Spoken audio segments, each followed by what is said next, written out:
India TV 9 news Maharashtra. Petrol आणि डिझेलवरील उत्पादन शुल्क वाढवण्याचा निर्णय केंद्र सरकारने घेतला आहे.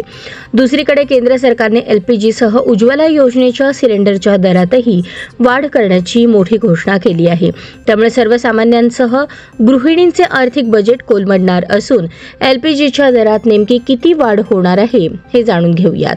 केंद्र सरकारने मंगळवार 8 एप्रिलपासून LPGच्या दरात वाढ करण्याचा निर्णय घेतला असून केंद्रीय पेट्रोलियम आणि नैसर्गिक वायू मंत्री हरदीप सिंग पुरी यांनी ही घोषणा केली.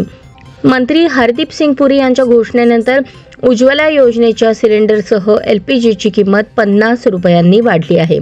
उज्ज्वला योजनेच्या अंतर्गत मिळणारे सिलेंडर आता 500 रुपयांच्या ऐवजी 550 रुपयांना मिळणार आहे. तर दुसरीकडे LPG गॅस सिलेंडर 803 रुपयांऐवजी आता 853 रुपयांना मिळणार आहे. सिलेंडरच्या दरात 50 रुपयांनी वाढ करण्यात आली आहे. LPG गॅस सिलेंडरच्या दरात मंगळवार 8 एप्रिलपासून वाढ होणार आहे. त्यामुळे सर्वसामान्यांसह गृहिणींचे आर्थिक बजेट कोलमडणार आहे.